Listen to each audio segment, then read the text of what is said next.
Hello दोस्तों, नमस्कार। एक बार फिर से स्वागत है आपके अपने यूट्यूब चैनल देव जी के ट्रिक्स में। तो दोस्तों, यहाँ पर डेली जो कि आप देख सकते हैं सुबह 11 बजे आपकी जीके जीएस की क्लास होती है। बेहतरीन क्लास होती है। और जो भी एग्ज़ाम आपके लगे हैं, जैसे आपका आरओ एग्ज़ाम हो गया, जूनियर असिस्टेंट हो गया, जैसा आपका लेवल यहाँ पर आना है वो आपको मिल रहे हैं। आप देख सकते हैं कि आरओ एग्ज़ाम की डेट भी आपकी जुलाई में घोषित कर दी गई है, तो अपनी तैयारी बिल्कुल शुरू कर दीजिएगा। हमारे ऐप से नहीं जुड़े हैं तो हमारे ऐप से जुड़ सकते हैं, क्योंकि हमारे ऐप में काफ़ी ऐसी सुविधा कर दी गई है कि आप कोई भी कोर्स परचेज कर सकते हैं और उस कोर्स के साथ फ्री टेस्ट सीरीज उपलब्ध करा दी गई है, वो भी कोई भी एग्ज़ाम के लिए है ना। कैसा भी आपका एग्ज़ाम हो, सब एग्ज़ाम के लिए वो आपको टेस्ट सीरीज उपलब्ध करा दी गई है और कितनी भी आप लोग लगा सकते हैं, है ना। जो आपको टेस्ट सीरीज केवल 300 रुपये 400 रुपये प्रोवाइड कराई जा रही है, वो हमारे कोर्स के साथ आपको फ्री में आपको उपलब्ध हो गई है। मात्र 60 रुपये में हर लगभग कोर्स आपका अवेलेबल है, 60 रुपये 70 रुपये में। तो हमारे ऐप से भी जुड़ सकते हैं, ठीक है। सभी को नमस्ते, सभी को जय हिंद, गुड मॉर्निंग, सभी को राधे राधे। तो चलिए फिर स्टार्ट करते हैं। सेशन को लाइक कर दीजिएगा, पहली बार जुड़े हैं तो चैनल को सब्सक्राइब कर दीजिएगा। चलिए स्टार्ट करते हैं। पहला क्वेश्चन आपसे कह रहा है, और आपसे कह रहा है कि निम्न में से कौन मोनोसैकेराइड कार्बोहाइड्रेट नहीं है। याद रखिए, मोनोसैकेराइड में आपका ग्लूकोज आता है, आपका फ्रक्टोज आता है, आपका गैलेक्टोज आता है, लेकिन जो आपका सुक्रोज है, आपका सुक्रोज नहीं आता। वन का ऑप्शन आपका सी नंबर है, यहाँ पर राइट हो जाएगा, याद रखिएगा, ठीक है ना। और यहाँ पर अगर हम आपसे बात कर लेते हैं, जैसे आपका लैक्टोज होता है क्या, जैसे आपका सुक्रोज हो गया, या यहाँ पर आपका ऑप्शन में आपका लैक्टोज भी आपका आ सकता था, है ना, क्या लैक्टोज भी आ सकता था। यहाँ पर जैसे आपका माल्टोज हो जाता, है ना, माल्टोज हो जाता, तो ये भी क्या है, ये आपके मोनोसैकेराइड आपके नहीं है। बाकी ग्लूकोज, फ्रक्टोज, गैलेक्टोज ये आपके कार्बोहाइड्रेट हैं, ठीक है। तो यहाँ पर ऑप्शन सी, मतलब इसकी जगह सुक्रोज की आपका लैक्टोज भी आ सकता था, का माल्टोज भी आ सकता है, क्योंकि ये मोनोसैकेराइड नहीं है, याद रखिएगा, ठीक है ना। आइएगा नेक्स्ट क्वेश्चन में। क्वेश्चन नंबर आपका दूसरा है और आपसे कह रहा है, किस शैली में प्रसिद्ध गया स्थित विष्णु पद मंदिर बना है। दूसरे की बात करते हैं तो दोस्तों याद रखिए, ये आपकी है नागर शैली। क्या है, ये जो आपका मंदिर है जो आपकी गया में है, विष्णु पद मंदिर है। और याद रखिए ये नागर शैली में, ऑप्शन नंबर आपका बी राइट हो जाएगा। राधे राधे भाई, राधे राधे, राधे राधे, जय राधे राधे। क्वेश्चन नंबर आपका 3 है और आपसे कह रहा है कि सर ऐहोल प्रशस्ति अभिलेख के रचयिता आपके कौन है। जय माता दी। चलिए 3 नंबर है और 3 की बात करते हैं तो आपकी सर ऐहोल प्रशस्ति अभिलेख की जो रचयिता पूछा गया है और रचयिता है, तो आपका आंसर आपका डी हो जाएगा, रवि कीर्त। क्या हो जाएगा, रवि कीर्त इसका आंसर राइट हो जाएगा। ये जो आपका ऐहोल प्रशस्ति है ना, इसमें पुलकेशन द्वितीय और हर्षवर्धन के मध्य युद्ध का वर्णन देखने को मिलता है, जिसमें हर्षवर्धन पराजित हुआ था, याद रखिए। और इसमें संस्कृत के महान कवियों में उल्लेख भी किया गया है। इसका आंसर आपका डी बनेगा। आएगा क्वेश्चन नंबर आपका दिया गया है आपका 4 और आपसे कह रहा है कि सतलज और काली नदियों के बीच स्थित हिमालय के भाग को किस नाम से जानते हैं।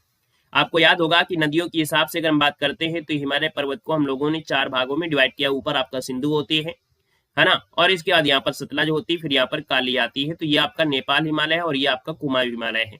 इसका मतलब ये आपका जो सतलज और आपकी जो काली नदी है, इसके बीच का जो आपका हिमालय होता है, उसे हम लोग क्या कहते हैं, तो आपके सर इसे कुमाऊं हिमालय कहते हैं। ऑप्शन नंबर आपका डी राइट हो जाएगा। ये जो स्टार्टिंग में आपका है सिंध से लेकर आपके सतलज तक, इसे बोलते हैं यहाँ पर नेपाल हिमालय, है ना, नेपाल हिमालय यहाँ पर कहा गया है। और यहाँ पर जो लास्ट में आपका है उसको बोलते हैं असम हिमालय। अच्छा, ये आपका पंजाब हिमालय हो जाएगा, ठीक है। ये वाला जो आपका पंजाब है, यहाँ पर आपका कुमाऊं है, और ये यहाँ से यहाँ तक जो आपका आएगा वो आपका नेपाल हिमालय आएगा, और बाद बचेगा जो आपका असम हिमालय में आएगा। नेक्स्ट क्वेश्चन में क्वेश्चन नंबर आपका दिया गया है 5 नंबर, और 5 नंबर की बात करते हैं तो आपसे क्या कह रहा है। क्वेश्चन नंबर 5 है आपके सामने कि द्वितीयक प्रदूषक निम्नलिखित में से कौन सा है। द्वितीयक प्रदूषक जो आपका है इनमें से कौन है, तो आपके सर ये आपका जो स्मॉग है, स्मॉग यहाँ पर जो आंसर है स्मॉग जो आपका है, इसको मतलब आप लोग जो नाम सुने होंगे, जैसे आपका होता है द्वितीय प्रदूषक में आपका ओजोन भी आपका आता है, जो O3 है, ये भी द्वितीय प्रदूषक में आता है। मतलब कि प्राथमिक प्रदूषणों के बीच एक रासायनिक क्रिया से बनता है।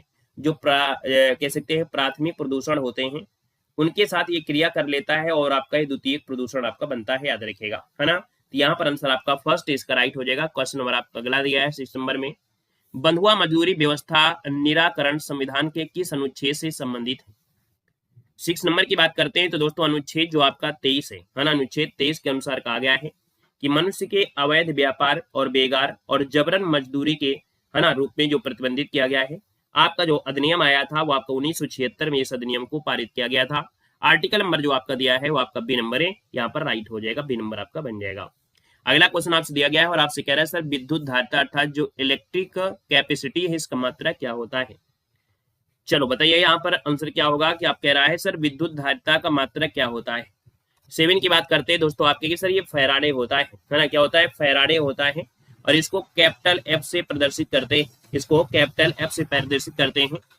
1 फैरेड बराबर जो आपका होता है, 1 फैरेड बराबर होता है 1 कूलाम, है ना, क्या होता है, 1 कूलाम प्रति वोल्ट होता है, याद रखिएगा। आइएगा नेक्स्ट क्वेश्चन के साथ। नेक्स्ट क्वेश्चन नंबर आपका 8 है और आपसे कह रहा है यूरेनियम के रेडियोधर्मी विघटन का अंतिम उत्पाद क्या होता है।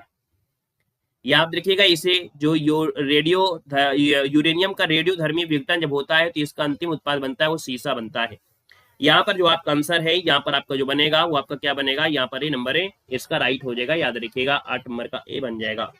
बाकी उत्पाद में देखा जाए तो एक रेडियम आपका 66 है ना, 266, मतलब यहाँ पर जब ये खंडन होता है तो यहाँ पर इस रेडियोधर्मी का क्षय होता है, क्या होता है, क्षय होता है। क्षय होता है मतलब कमी होता है, और कमी होता है तो भी आप लोग कहेंगे सर रेडियम 266, रेडियम 226 का विघटन आपको देखने को मिलेगा। यहाँ पर क्वेश्चन नंबर आपको जो दिया है और आपसे कह रहा है सर 9 नंबर में भारत में बाघ परियोजना की शुरुआत कब की गई थी। बाघ परियोजना की जो शुरुआत है दोस्तों याद रखिए आपके 1973 ईस्वी में की गई थी। कब, 1973 में, 1 अप्रैल 1973 को उत्तराखंड का जो आपका जिम कार्बेट है वहां से इसकी शुरुआत की गई थी, याद रखिएगा, ताकि बाघों की जो घटती हुई आबादी है उसको बचाया जा सके। अगला क्वेश्चन नंबर आपका दिया है 10 नंबर और आपसे कह रहा है निम्नलिखित में से कौन सा युग्म है जो आपका सुमेलित है। 10 नंबर की बात कर लेते हैं तो आप कहेंगे सर यहाँ पर सुमेलित है पूछा गया है। पहला क्वेश्चन है बक्सर का युद्ध है और मीर जाफर विरुद्ध क्लाइव आपका था, मतलब आपका आंसर है यहाँ पर देखो क्लाइव दिया गया है।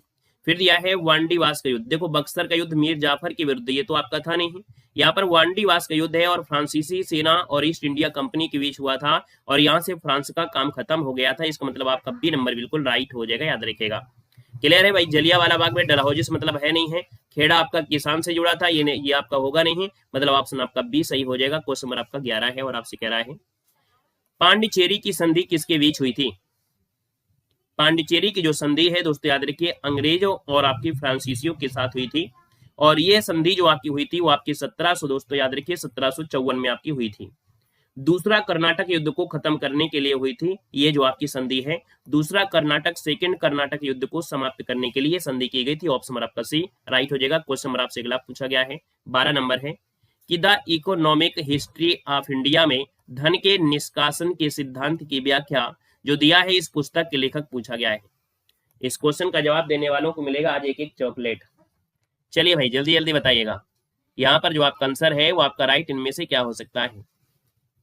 The economic history of India में धन निष्कासन के सिद्धांत की व्याख्या की गई है और इस पुस्तक के जो लेखक है वो आपके हैं कौन।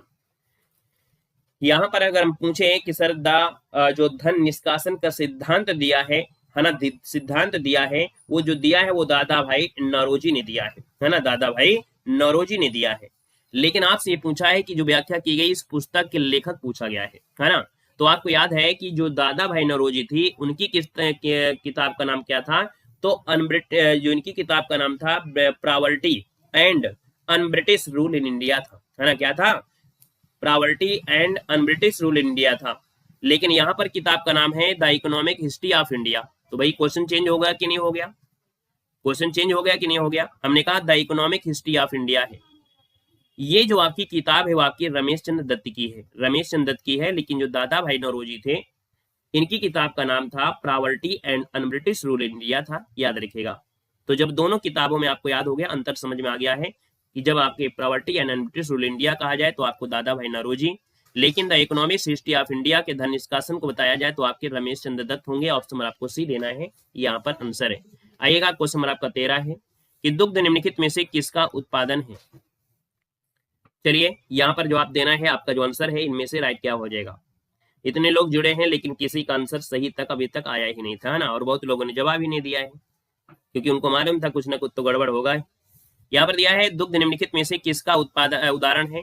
तो यहाँ पर जो 13 नंबर है, 13 का ऑप्शन आपका बनेगा वो राइट हो जाएगा डी नंबर, याद रखिए पायस, है ना, जिसको बोलते हैं इमल्सन, है ना। तो इसका आंसर आपका डी यहाँ पर राइट हो जाएगा। और अगला क्वेश्चन दिया गया है यहाँ पर कि यहाँ पर दिया गया है आपसे कि सुपीरियर झील किन दो देशों के बीच आपकी स्थित, बताना है सुपीरियर झील किन दो देशों के बीच स्थित है। 14 की बात कर लेते हैं तो आपके 14 का ऑप्शन आपका सी हो जाएगा, जो अमेरिका है और आपकी कनाडा है इनके बीच आपका है, ऑप्शन नंबर आपका सी हो जाएगा। और ये दुनिया के सबसे ताजे पानी की झील है, याद रखिएगा। ठीक है, ताजा पानी मतलब होता है मीठा पानी जिसका हम लोग पीने के लिए यूज भी कर सकते हैं। यहाँ पर अगला क्वेश्चन दिया गया है आपसे 15 में और आपसे कह रहा है जीडीपी का आंकड़ा कौन जारी करता है। ये जो जीडीपी है इसका जो आंकड़ा जारी करता है वो करता है आपका, यहाँ पर देखा जाए तो आपका सीएसओ है ना, जो केंद्रीय सांख्यिकी कार्यालय होता है। सकल घरेलू उत्पाद का आंकड़ा जारी कर लेता है। इसका मतलब है कि हम ऑप्शन नंबर आपको देना है, यहाँ पर सी नंबर है राइट हो जाएगा। सीएसओ आपको कर लेना है, ठीक है ना। यहाँ पर आगे बढ़ते हैं, क्वेश्चन आपसे दिया गया है 16 नंबर और आपसे कह रहा है इनमें से कौन सा पौधा है जो नाइट्रोजन स्थिरीकरण में सहायक नहीं है। कुछ ऐसी भी आपकी फसलें होती हैं जिनको उर्वरता को बढ़ाने के लिए बोया जाता है ना। यहाँ पर देखा जाए आपका 16 नंबर है, तो यहाँ पर देखिए जैसे चना हो गया, मटर हो गया, सेम हो गया, अगर इसको खेत में बो दिया जाता है और इसके बाद इसके पौधों को उसी खेत में कह सकते हैं ट्रैक्टर से जुतवा दिया जाता है, तो आपके खेत की जो उर्वरता होती है वो बढ़ जाती है। तो आप कहेंगे सर जो नाइट्रोजन का मात्रा होती है, क्योंकि जैसे आप यूरिया डालते हो कुछ भी डालते हो उसमें नाइट्रोजन ही तो होता है, तो आप कहेंगे सर चना हो गया, मटर हो गया, सेम हो गया, इसमें नाइट्रोजन की भरपूर मात्रा होती है इनकी जड़ों में, ठीक है ना। लेकिन धान में नहीं होता है। धान में दोस्तों याद रखिए मेथेन गैस होती है। क्या होती है? धान में मेथेन गैस आपकी होती है, याद रखिए। इसको ऑप्शन आपका डी बनेगा। क्वेश्चन नंबर आपका 17 है और आपसे कह रहा है TRYSEM योजना निम्नलिखित में से किससे संबंधित है। जो आपकी ट्राइसम योजना है वो आपकी संबंधित किससे है, तो याद रखिए जो ग्रामीण विकास है, याद रखिए ग्रामीण विकास है, ग्रामीण विकास से जुड़ा है। मतलब जिसकी उम्र 18 से 35 वर्ष की आयु के बीच जो ग्रामीण है, गरीब लोगों की बुनियादी तकनीकी है ना, उनको कौशल सिखाना, प्रशिक्षित करना, ये इसके मदद था। यहाँ पर आंसर आपका सी बनेगा। क्वेश्चन नंबर आपका 18 और आपसे कह रहा है निम्नलिखित में से कौन सा देश है जो बाल्टिक देश नहीं है। याद रखिए बाल्टिक देश जो आप देखा जाए तो आपके यहाँ पर जो आपका दिया गया है 18 नंबर में, तो आपका जो एस्टोनिया है, आपका लातविया है और आपका लिथुआनिया है। ये जो आपके हैं बाल्टिक देशों में आपके आते हैं, याद रखिएगा, है ना। एस्टोनिया, लिथुआनिया, लातविया शामिल होते हैं। यहाँ पर आंसर जो आपका दिया है बेलारूसा, ये इसका भाग नहीं है। ऑप्शन नंबर आपका बी हो जाएगा। चलिए क्वेश्चन नंबर आपका 19 है। यहाँ पर दिया है कि आधुनिक भारत का प्रथम राष्ट्रवादी कवि किसे कहा जाता है। Good morning. यहाँ पर दिया है कि सर आधुनिक भारत का प्रथम राष्ट्रवादी किसे कहते हैं, तो यहाँ पर आंसर आपका सी हो जाएगा। याद रखिएगा यहाँ पर जो दिया है हेनरी विवियन डेरोजियो, है ना। और अगर हम आपसे बोले सर राष्ट्र कवि किसे कहते हैं, तो मैथिली शरण गुप्त को कहते हैं। यहाँ पर आधुनिक भारत है, तो यहाँ पर आपका जो आंसर हो जाएगा हेनरी विवियन डेरोजियो को आधुनिक भारत का प्रथम राष्ट्रवादी कवि कहते हैं। ऑप्शन नंबर आपका सी बन जाएगा, राइट, नोट कर लीजिएगा। अगला क्वेश्चन नंबर आपका 20 है और आपसे कह रहा है कि कौन व्यक्ति है जो तीनों गोलमेज सम्मेलन में उपस्थित नहीं थे। जल्दीबाजी करेंगे तो क्वेश्चन गलत होगा ही होगा, है ना। बाद में कहेंगे इस तरह हमने तो ध्यान नहीं दिया है। याद रखिएगा यहाँ पर जो आपके बाबा साहब अम्बेडकर हैं, तेज बहादुर सुप्रो है आपके उपस्थित थे, यहाँ पर खान आगा खान है, लेकिन मोहम्मद अली जिन्ना जो थे वो तीनों गोलमेज सम्मेलन में उपस्थित ही नहीं हुए थे। तो यहाँ पर आंसर आपका फर्स्ट हो जाएगा। यहाँ पर नहीं शब्द आपसे दिया गया है। अगला क्वेश्चन आपका दिया है 21 और आपसे कह रहा है निम्न में से कौन सा विषय है जो समवर्ती सूची के अंतर्गत आपका नहीं आता है। हमने कहा समवर्ती सूची ऐसी सूची होती है जिसमें केंद्र सरकार और राज्य सरकार कानून बना सकती है, और आपसे यहाँ पर दिया है नहीं दिया गया है। अब आप बताइएगा कि सर यहाँ पर देखा जाए जैसे शिक्षा पर कोई कानून होता है तो राज्य सरकार केंद्र सरकार बना सकती है, वन से रिलेटेड भी बना सकती है। पहले जो वन थे आपके राज्य सूची में आते थे, बाद में समवर्ती में हो गया। परिवार नियोजन हो गया, लेकिन पंचायती राज्य जो आपका है ये आपके राज्य की सूची के विषय है, तो आपके ये आपका राज्य सूची का विषय है, इसलिए ऑप्शन आपका डी इसका राइट हो जाएगा। खुश रहिए भैया, इसे सफल बनाएं। नेक्स्ट क्वेश्चन नंबर आपका 22 और आपसे कह रहा है कि जल में वायु का बुलबुला किसकी भांति व्यवहार करता है। जल में अगर वायु का बुलबुला हो जाए, है ना, या कपड़ा धोते समय साबुन में से कोई बुलबुला निकल आए, ठीक है ना, तो भैया ये जो कार्य करेगा वो किस प्रकार से, तो आपके अवतल लेंस की तरह कार्य करेगा। अवतल लेंस मतलब होता है आप उसको देखेंगे तो आपका चेहरा बड़ा बड़ा सा दिखेगा, है ना, आंखें भी दिखेंगी, आपके नाक भी बड़े बड़े दिखेंगे, है ना, जो आपका वायु का बुलबुला होता है जब आप लोग कपड़े धो रहे होते हैं, तो है ना। लड़कियां ज्यादा जानती होंगी, लड़के कम धुलते होंगे, तो वो कहा जाने। यहाँ पर आंसर आपका डी हो जाएगा, अवतल लेंस हो जाएगा। क्वेश्चन नंबर आपका 23 है और आपसे कह रहा है सर निम्नलिखित में से कौन सुमेलित नहीं है। Good morning, good morning. Session को लाइक सर करते चलिए भाई, जितने लोग यहाँ पर जुड़ते जा रहे हैं, है ना, यहाँ पर जितने लोग यहाँ पर जुड़ गए हैं सभी लोग सेशन को लाइक करिएगा। अगर ऑफलाइन वीडियो देख रहे हैं और सीखने को मिल रहा है, 100% मिल रहा है, क्योंकि ऐसी सीरीज है जिसमें आप ये कह ही नहीं सकते हैं कि सर कंटेंट में किसी प्रकार की कंजूसी की गई है। पूरी मेहनत के साथ कंटेंट है, तो सेशन को लाइक शेयर करते चलिएगा।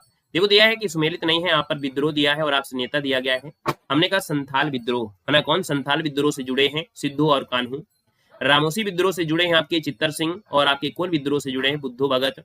यहाँ पर दिया है 23 नंबर में आपसे कह रहा है पागलपंथी विद्रोह से संबंधित कौन है? तो दोस्तों यहाँ पर देखा जाए तो 23 नंबर में ये जो दिया है मजमून शाह और चिराग अली शाह, ये आपके नहीं है। देखा जाए तो इसके संस्थापक के करम शाह है ना, इसके जो संस्थापक है पागलपंथी विद्रोह के जो हैं वो करम शाह, टीपू शाह है ना, जनकू पाथोर, ये आपके हैं ना कि ये हैं, तो इसलिए ऑप्शन नंबर आपका डी गलत हो जाएगा। क्वेश्चन नंबर आपका दिया गया है आपका 24 और आपसे कह रहा है निम्नलिखित युद्ध को कालक्रम के अनुसार व्यवस्थित करना है। 24 नंबर में पहले ऑप्शन को देखते हैं तो देखिएगा वांडीवास आपके 60 में हुआ था, कर्नाटक युद्ध दिया है, इसका मतलब आपका ये ए वाला हो जाएगा। फिर वेदरा का युद्ध हुआ था दोस्तों, याद रखिएगा, यहाँ पर आपका फिर बी हो जाएगा। इसके बाद आपका वांडीवास का युद्ध हुआ आपका, यहाँ पर आपका सी हो जाएगा। और आंग्ल मैसूर आपका लास्ट में हुआ था, तो यहाँ पर ऑप्शन नंबर आपका डी यहाँ पर राइट हो जाएगा। क्वेश्चन नंबर आपका दिया है 25 और आपसे कह रहा है कि निम्नलिखित में से या किस बौद्ध संगीति के दौरान अभिधम्म पिटक की रचना की गई थी? यहाँ पर 25 और 25 का जो ऑप्शन है वो आपका सी हो जाएगा। तृतीय बौद्ध संगीति में याद रखिए अभिधम्म पिटक की रचना की गई, ऑप्शन नंबर आपका सी राइट हो जाएगा। ये संगीति मौर्य शासक अशोक के शासन या अशोक के संरक्षण में पाटलिपुत्र में हुई थी। कहां पर हुई थी? तो आपको तृतीय बौद्ध संगीति पाटलिपुत्र में हुई थी और अशोक के समय हुई थी। क्वेश्चन नंबर आपका दिया है आपके 26 में कौन सी घटना का सही कालक्रम है? देखिए 26 नंबर में पहला ऑप्शन देखिएगा, सबसे पहले आप देखा जाए तो आप कहेंगे सर क्रिप्स मिशन, फिर अगस्त प्रस्ताव, तो अगस्त प्रस्ताव पहले आया था, यहाँ पर ये हो जाएगा। उसके बाद यहाँ पर क्रिप्स मिशन आया या व्यक्तिगत सत्याग्रह आंदोलन, क्या बोलेंगे?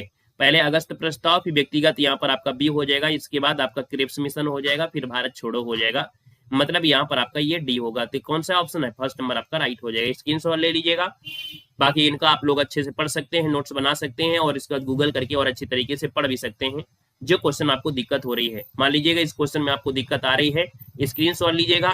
हर एक जो आपकी घटना है क्रिप्स मिशन डालिएगा वो भी पता चलेगा, अगस्त प्रस्ताव डालेंगे वो भी पता चलेगा, भारत छोड़ो डालोगे तो वो भी पता चलेगा। तो ऐसे क्वेश्चन के स्क्रीनशॉट ले लिया करिएगा। क्वेश्चन नंबर आपसे अगला दिया है निम्नलिखित में कौन सी नदी है जो विषुवत रेखा को 2 बार काटती है? याद रखिए विषुवत रेखा को 2 बार काटती है, यहाँ पर आंसर नंबर आपका बी हो जाएगा। ये कांगो नदी है ना, जो आपकी दक्षिण आपके अफ्रीका में बहती है, कांगो है ना, ये विषुवत रेखा को 2 बार काटती है। जैसे भारत में एक नदी है माही नदी है, और माही नदी को 2 बार काटने वाली जो आपकी है वो आपकी कौन सी है? तो आपकी भारत से जाती है कर्क रेखा।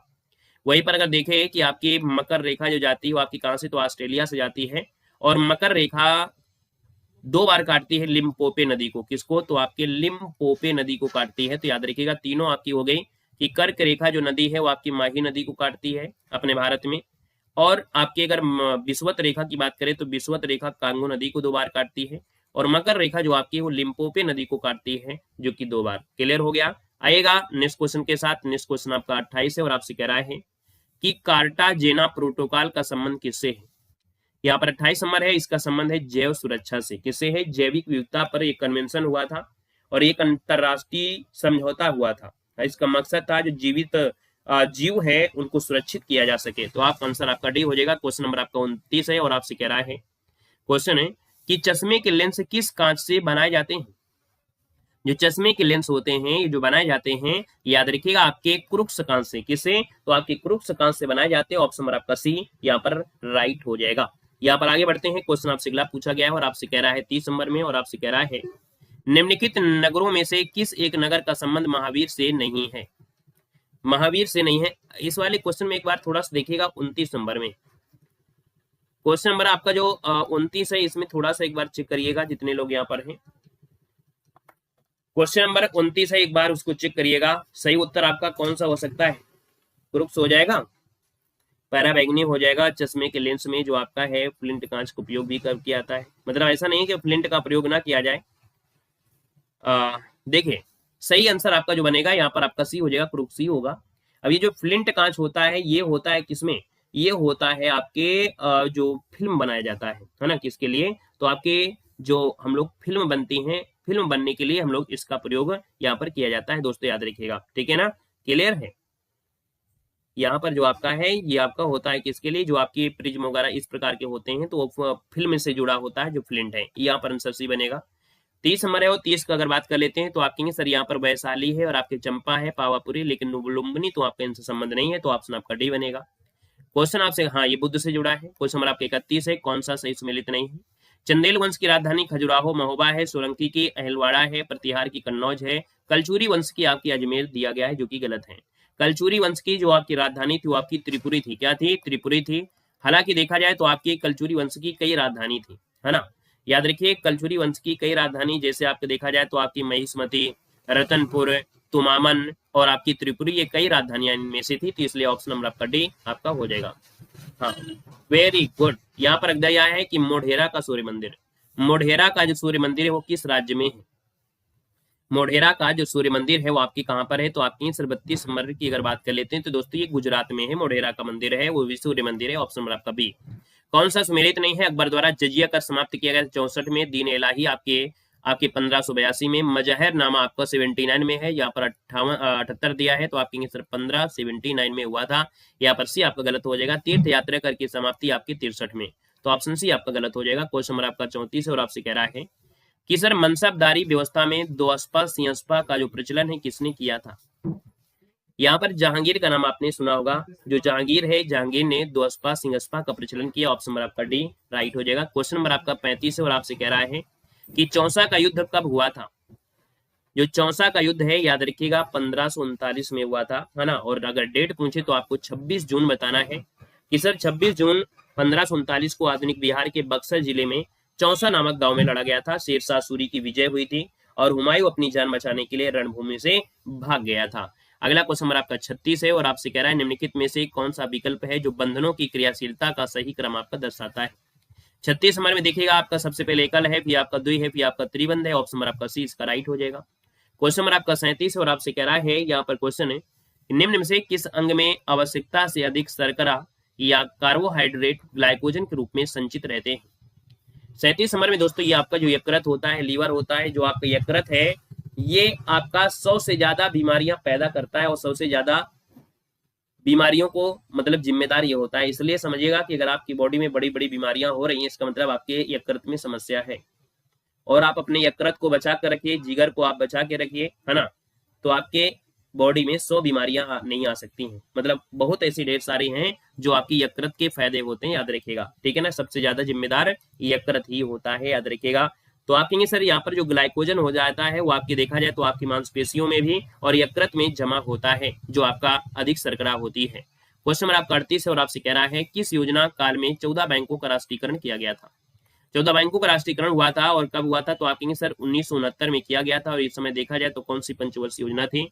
तो यहाँ पर जो आंसर आपका दिया है चौथी आपकी थी। ऑप्शन नंबर आपका बनेगा बी नंबर हो जाएगा। इंदिरा सरकार उस समय हुआ करती थी। क्वेश्चन नंबर आपको 39 है कि जिन वस्तुओं का उपयोग साथ साथ किया जाता है उन्हें क्या कहते हैं? याद रखिए इनको बोला जाता है पूरक वस्तुएं। जब जिन वस्तुओं का उपयोग साथ साथ करते हैं, है ना, पूरक वस्तुओं के इस्तेमाल किसी मकसद को पूरा करने के लिए किया जाता है।